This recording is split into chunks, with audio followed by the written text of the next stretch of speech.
my name is Professor Zain and I'm your chemistry lecturer. आज हम unit number 6 start करेंगे और unit number 6 का आज हम इंट्रोडक्शन और उसके अंदर केमिकल रिएक्शंस देखेंगे। बेसिकली यूनिट का नाम ही केमिकल रिएक्शंस है। तो सबसे पहली चीज़ हमारे पास जो डेली लाइफ के अंदर अगर हम देखें तो बहुत ज़्यादा केमिकल रिएक्शंस हो रहे होते हैं डेली लाइफ के अंदर। अगर मिसाल के तौर पे आपने एक एग को अगर देखें तो जब हम एग को बॉयल करते हैं तो पहले तो वो लिक्विड फॉर्म के अंदर होता है, जो उसका अंदर मटेरियल हमारे पास यॉक और एल्ब्यूमिन होता है। लेकिन जैसे ही हम उसको हीट देते हैं तो वो जो उसका लिक्विड पोर्शन है वो कन्वर्ट हो जाता है एक सॉलिड स्ट्रक्चर के अंदर। ठीक है, तो ये भी हमारे पास एक केमिकल रिएक्शन है। इसी तरह जब हम खाना पकाते हैं तो उस दौरान भी वो डिफरेंट जो चीज़ें हमारे पास जो खाना बनाने के दौरान उस दौरान भी रिएक्शन चल रहे होते हैं। चीज़ें एक शेप से दूसरी शेप के अंदर कन्वर्ट हो रही होती हैं। अब अगर हम केमिकल रिएक्शंस की बात करें तो ये है क्या चीज़? तो it is a transformation in which one or more chemical substances are converted into one or more new substances. तो इसके अंदर हमारे पास दो चीज़ें होती हैं। एक हमारे पास होता है रिएक्टेंट्स जो रिएक्शन कर रहे हैं। अच्छा, वो दो या दो से ज़्यादा होते हैं। उसके बाद जब वो आपस में दूसरे को रीअरेंज करते हैं तो रीअरेंज करने के बाद एक नया मॉलिक्यूल बना देते हैं, एक नया सब्सटेंस बना देते हैं। वो जो नया सब्सटेंस है उसकी प्रॉपर्टीज़ इंटायरली डिफरेंट होती हैं फ्रॉम रिएक्टेंट्स। और वो जो एक नया सब्सटेंस बन रहा होता है वो या तो एक होगा या दो भी हो सकते हैं। ठीक है, लेकिन वो जो बनना है वो बेसिकली वो पहले वाले मॉलिक्यूल जो रिएक्टेंट्स हैं उन्हीं से ही वो बन रहा है, उन्हीं से उनकी फॉर्मेशन हो रही है। इन केमिकल रिएक्शंस केमिकल चेंज अगर उसके अंदर एक केमिकल चेंज आता है, क्योंकि लेट्स अगर हम एग्जांपल देखें तो अगर हम वाटर की एग्जांपल देख लें लाइक H2 प्लस O2 तो आगे हमारे पास H2O बन जाता है। अब मिला अगर हमारे पास आगे वाटर बना है, किससे बना है? हाइड्रोजन गैस से और ऑक्सीजन गैस से, दोनों गैसेज हैं। लेकिन जब हमने रिएक्शन करवा दिया, दोनों को मिला दिया है, तो हमारे पास जो आगे H2O बना है ये वाटर है और ये इसकी जो स्टेट है ये लिक्विड है, लिक्विड स्टेट के अंदर है। तो लिहाजा एक केमिकल चेंज हुआ है इसके अंदर जिसकी प्रॉपर्टी रिएक्टेंट से इंटायरली डिफरेंट है। इसी तरह हमारे पास chemical change occur in different ways इसके हो सकते हैं हमारे पास। या कलर चेंज हो जाए या फॉर्मेशन ऑफ गैस, लाइक जैसे हमने यहाँ पे भी देखा है कि हाइड्रोजन भी गैस है, ऑक्सीजन भी गैस है, लेकिन आगे हमारे पास एक लिक्विड बना है, वाटर बना है। ठीक है, इसके अलावा रिलीज और अब्जॉर्ब ऑफ हीट, कुछ रिएक्शंस ऐसे होते हैं जो एनर्जी को, हीट को रिलीज करते हैं, कुछ ऐसे होते हैं जो उसको अब्जॉर्ब कर रहे होते हैं। फॉर्मेशन ऑफ प्रेसिपिटेट हमारे पास होता है किसी भी रिएक्शन के अंदर जब हम किसी सब्सटेंस को डिसॉल्व करते हैं तो वो कंप्लीटली डिसॉल्व नहीं होता, वो बॉटम के ऊपर, सोल्यूशन के बॉटम पे जाके बैठ जाता है, उसको हम कहते हैं प्रेसिपिटेट। ठीक है, अच्छा आगे during chemical reaction substance rearrange themselves to form new substance. Basically chemical reaction के अंदर कोई चीज़ बाहर से नहीं आती, जो उस रिएक्शन के अंदर मौजूद है वही सब्सटेंसेस अपने आप को रीअरेंज करेंगे और रीअरेंज करके एक नया सब्सटेंस बन जाएगा। Reactions can be classified into two categories. Reactions की बेसिकली दो कैटेगरी हो सकती हैं जो भी केमिकल रिएक्शन होगा। एक हमारे पास होते हैं एक्सोथर्मिक, एक्सो का मतलब होता है बाहर, थर्मिक का मतलब होता है हीट। ये ऐसे रिएक्शंस हैं, ये ऐसा केमिकल रिएक्शन है जो हीट को रिलीज करता है। इसके अलावा दूसरे हमारे पास आ जाते हैं एंडो। एंडो का मतलब होता है अंदर, थर्मिक का मतलब होता है हीट। तो ये वो रिएक्शन है जिस दौरान हमारे पास हम रिएक्शन को हीट एनर्जी दे रहे होते हैं, तो इसके अंदर हीट एब्जॉर्ब हो रही होती है। तो heat is also a form of energy. तो एक्सो के अंदर हम ऐसा रिएक्शन जिसके अंदर हीट रिलीज हो रही होती है, रिएक्शन के जब हम करवा रहे होते हैं, केमिकल रिएक्शन परफॉर्म हो रहा होता है। एंडो के अंदर हम उसको हीट प्रोवाइड कर रहे होते हैं ताकि वो केमिकल रिएक्शन हो जाए। अब हमारे पास डिफरेंट टाइप्स के केमिकल रिएक्शंस आ जाते हैं। सिंथेसिस रिएक्शन आ जाता है। सिंथेसिस का मतलब हमारे पास जहाँ पे है तैयारी। हम किसी रिएक्शन करवा रहे हैं, लेकिन हम उस रिएक्शन के अंदर हम किस चीज़ की तैयारी करवा रहे हैं, किस चीज़ को सिंथेसिस कर रहे हैं। लेट्स सपोज फोटोसिंथेसिस है, सूरज की रोशनी के अंदर मौजूदगी में प्लांट्स फूड तैयार कर रहे होते हैं।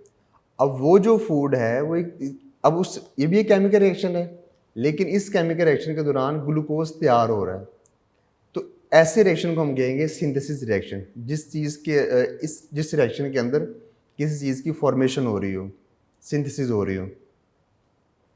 दूसरे हमारे पास आते हैं डिकम्पोजिशन रिएक्शन। डिकम्पोजिशन ऐसे रिएक्शन होते हैं जिसके अंदर हम चीज़ों की ब्रेक डाउन कर रहे होते हैं, सब्सटेंसेस को तोड़ रहे होते हैं। उसके बाद है single replacement reaction. Single replacement reaction ऐसे होते हैं जिसके अंदर हम एलिमेंट के अंदर किसी एक एटम को वहाँ से रिप्लेस कर रहे होते हैं और वहाँ पे किसी दूसरे को अटैच करवा देते हैं। इसको हम कहते हैं सिंगल रिप्लेसमेंट। इसी तरह हमारे पास अगर हम दो को रिप्लेस कर रहे हैं, मतलब दो एटम्स को निकाल रहे हैं, वहाँ पे दो और अटैच कर रहे हैं, तो वो डबल रिप्लेसमेंट रिएक्शन हो जाएगा। उसके बाद लास्ट हमारे पास कंबस्टन रिएक्शंस है। कंबस्टन रिएक्शन हमारे पास ये ऐसे रिएक्शन है जिसके अंदर हम इस चीज़ को जलाते हैं, हीट देते हैं, तो इस रिएक्शन को हम कहेंगे कंबस्टन रिएक्शंस। अब हमारे पास एग्जांपल्स आ रही हैं यहाँ पे केमिकल रिएक्शंस की, आपकी बुक के अंदर लिखी हुई हैं। सबसे पहले हमारे पास है रस्टिंग ऑफ आयरन, लोहे को जंग लगना। बेसिकली ये भी हमारे पास एक केमिकल रिएक्शन ही है। अब इस रिएक्शन के अंदर क्या हो रहा है कि chemical reactions that occur when iron react with oxygen. जो आयरन है हमारे पास, आयरन हमारे पास एक मेटल है और ये रिएक्शन कर देती है ऑक्सीजन के साथ। कब करेगी? In the presence of moisture, जब उस आयरन के ऊपर नमी होगी। तो उस दौरान वो जो नमी है, उस नमी वाला जो वाटर है उसके साथ रिएक्शन करेगा ऑक्सीजन, और उसकी वजह से क्या बनेगा, हमारे पास एक सब्सटेंस नया बनेगा और उसको हम कहेंगे आयरन ऑक्साइड। तो रस्टिंग ऑफ आयरन का दूसरा नाम एमसीक्यूज भी आता होता है कि what is the another name of rusting of iron. तो हमारे पास इसका दूसरा नेम आयरन ऑक्साइड है। अब ये कैसे बन रहा है हमारे पास कि ये सबसे पहले हमारे पास आयरन है, आयरन का फॉर्मूला है। उसके बाद हमारे पास 3 मॉलिक्यूल्स ऑक्सीजन के हैं और ऑक्सीजन गैस की फॉर्म के अंदर है। उसके अलावा हमारे पास वाटर है। ये तीनों चीज़ें मिल रही हैं हमारे पास और ये हमारे पास आगे एक नया सब्सटेंस बन रहा है जो क्या है, आयरन ऑक्साइड। अब इस फॉर्मूले के अंदर आप लोगों को अक्सर बच्चे कन्फ्यूज हो रहे होते हैं कि ये एन क्या है। बेसिकली ये एन एक वेरिएबल है और ये डिपेंड कर रहा होता है कि वाटर के कितने मालिक्यूल है। आया कि वाटर के 3 मालिक्यूल हैं तो हम यहाँ पे एन की वैल्यू 3 कर लेंगे। वाटर के अगर 5 मालिक्यूल हैं तो हम 5 लिख लेंगे, 8 हैं तो 8 कर लेंगे। तो बेसिकली ये एक वेरिएबल है जो चेंज हो सकता है। तो इसलिए हम यहाँ पे कोई फिक्स अमाउंट नहीं, फिक्स नंबर नहीं लिख रहे कि वाटर के 2 मालिक्यूल हैं, 3 हैं, 4 हैं। तो हमने उसको एन से इंडिकेट कर लिया है कि अगर हम कोई रिएक्शन करवा रहे हैं तो ये वैल्यू जो है ये वेरिएबल है। उसके बाद है burning of fuels. When burn a fuel like gasoline, जैसे पेट्रोल वगैरह हो गया, तो जब ये जल रहे होते हैं तो heat and light energy form. तो इस दौरान भी हमारे पास हीट एनर्जी भी प्रोड्यूस हो रही होती है, लाइट एनर्जी भी। और ये जो रिएक्शन है बर्निंग ऑफ, जितनी भी चीज़ें हैं, डिकम्पोजिशन जिसके अंदर हो रही है, जिसके अंदर चीज़ें टूट रही हैं, कंबस्टन हो रहा है, उसके आग, क्योंकि आग जो है वो लगती ही हमारे पास ऑक्सीजन की मौजूदगी में है। अगर हवा होगी तो आग लगेगी। तो ये प्रेजेंस ऑफ ऑक्सीजन भी होगा, ऑक्सीजन की मौजूदगी के अंदर होगा। अगर हम बात करें लाइक जैसे गैसोलीन, मेथीन है हमारे पास, एक गैस है, ठीक है, उसका हम रिएक्शन करवा रहे हैं ऑक्सीजन के साथ। और जब दोनों चीज़ आपस में रिएक्शन करेंगे तो हमारे पास एक तो कार्बन डाइऑक्साइड गैस बनेगी, दूसरा हमारे पास वाटर बनेगा। ये था हमारे पास बर्निंग ऑफ फ्यूल। इसके अलावा हमारे पास डाइजेशन आ जाती है, खाने की ब्रेकडाउन, ये भी हमारे पास एक केमिकल रिएक्शन ही है। मिसाल के तौर पे हम खाने का एक निवाला लेते हैं जो सॉलिड फॉर्म के अंदर होता है। उसको निवाले को हमारे सबसे पहले ओरल कैविटी है, ओरल कैविटी उसकी ब्रेकडाउन करती है, मैस्टिकेशन वहाँ पे होती है, ठीक है, हमारे दांतों की मदद से। वहाँ पे एक तो केमिकल डाइजेशन भी चल रही होती है, एक मैकेनिकल डाइजेशन भी चल रही होती है। मैकेनिकल डाइजेशन वो होती है जिसके अंदर हम फोर्स लगा रहे हैं खाने के निवाले के ऊपर। फोर्स क्या लग रही है? हमारे दांतों के वहाँ पे फोर्स लग रही है। केमिकल डाइजेशन क्या होगी? वहाँ पे केमिकल्स काम करेंगे। लाइक मिसाल के तौर पे हमारे जो सलाइवा है उसके अंदर इंजाइम्स हैं, जैसे अमाइलेज इंजाइम है, वो कार्बोहाइड्रेट्स की ब्रेकडाउन कर रहा होता है। फिर उसके बाद खाना मूव कर जाता है हमारा स्टमक के अंदर। अब स्टमक के अंदर डिफरेंट गैस्ट्रिक जूस रिलीज होता है, जिसके अंदर different kinds of enzymes present होते हैं। वो एंजाइम खाने को मज़ीद उसकी ब्रेकडाउन करते हैं और उसको एक सूप लाइक स्ट्रक्चर के अंदर कन्वर्ट कर देते हैं, जिसको हम काइम कहते हैं। अब आप नोट करें कि सबसे पहले जब हमने खाने का निवाला लिया था तो वो एक सॉलिड फॉर्म के अंदर था, लेकिन जैसे ही वो ऐसा ऐसा हमारे ओरल कैविटी से एसोफेगस से स्टमक के अंदर गया तो उसकी मज़ीद ब्रेकडाउन हो गई है और वो जो सॉलिड मैस था वो एक लिक्विड के अंदर कन्वर्ट हो गया, जिसको हमने काइम का नाम दिया। वो जो काइम है वो उसकी फिर ड्रॉपलेट्स जो हैं वो हमारे पास, क्योंकि हमारे पास जो स्टमक है ये act as a storage pouch, ये एक स्टोरेज के तौर पे भी काम कर रहा होता है, क्योंकि हमारा जो खाना है जहाँ पे 3 से 4 घंटे के लिए स्टोर होता है, डाइजेशन भी चल रही होती है लेकिन वहाँ पे स्टोरेज भी होती है, क्योंकि हमारी जो आंतें हैं वो इतनी ज़्यादा बड़ी नहीं है कि एकदम से सारे खाने को बर्दाश्त कर सके। तो क्योंकि वो एक लिक्विड फॉर्म के अंदर कन्वर्ट हो गया, तो हर 15 मिनट्स बाद 15 टू 20 मिनट्स बाद 5 ml 10 ml जो है वहाँ पे लिक्विड है वो इंटेस्टाइन के अंदर मूव करता जाता है और फिर वो हमारी बॉडी के अंदर अब्जॉर्ब हो जाता है। तो ये जो डाइजेशन ऑफ फूड है ये भी हमारे पास एक केमिकल रिएक्शन की ही एग्जांपल है। अच्छा बेटा, आगे हमारे पास नेक्स्ट चीज़ लेक्चर के अंदर जो चीज़ आ रही है वो है केमिकल इक्वेशन एंड बैलेंसिंग। कि केमिकल इक्वेशन क्या चीज़ होती है और उसको बैलेंस कैसे करना है। सबसे पहले अगर हम देखें कि केमिकल इक्वेशन है क्या बेसिकली चीज़, तो ये बेसिकली हमारे पास एक सिंबॉलिक रिप्रेजेंटेशन है, एक सिंबल है, एक उसको डिस्क्राइब करने के लिए हमारे पास एक सिंबल होते हैं जो किसी भी रिएक्शन को डिस्क्राइब कर रहे होते हैं। Like a chemical equation is the symbolic representation of chemical equation. ये किसी भी केमिकल इक्वेशन की हमारे पास एक सिंबॉलिक रिप्रेजेंटेशन है। अब अगला सवाल ये हमारे पास है कि how to write chemical equation, कि केमिकल इक्वेशन को लिखना कैसे है। इसके भी रूल्स एंड रेगुलेशंस हैं, उनको हमने फॉलो करना है। सबसे पहली चीज़ हमारे पास ये है कि जो substances take part in chemical reaction are called reactants. वो वाले सब्सटेंस जो रिएक्शन का हिस्सा बन रहे होते हैं, जो रिएक्शन को करवा रहे होते हैं, उनको हम कहते हैं रिएक्टेंट्स। ठीक है, और ये हमारे पास किसी भी केमिकल इक्वेशन के अंदर लेफ़्ट साइड पे होते हैं। मिसाल के तौर पे अगर हम यहाँ पे देखें, अगर हम फोटोसिंथेसिस का फॉर्मूला लिखें CO2 प्लस H2O। अब ये जो दो चीज़ें हमारे पास, ये किसी भी लाइक हम फोटोसिंथेसिस का रिएक्शन करवा रहे हैं, तो उस दोनों के लिए हमारे पास रिएक्शन के लिए ये दोनों क्या है, हमारे पास रिएक्टेंट्स हैं। और ये हमेशा किसी भी केमिकल रिएक्शन के इक्वेशन के लेफ़्ट साइड पे होंगे।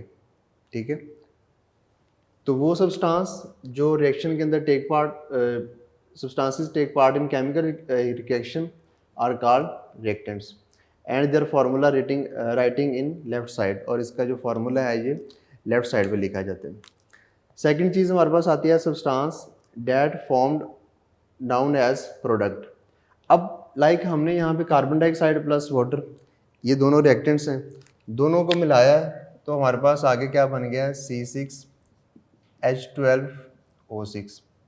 अब ये जो आगे वाली चीज़ हमारे पास बनी है, जो फॉर्म की नई चीज़ बनी है, इनकी रीअरेंजमेंट से ये हमारे पास है प्रोडक्ट।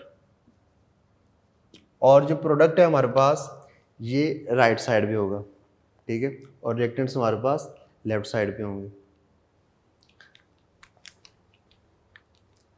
उसके बाद an arrow is used for the direction of reaction.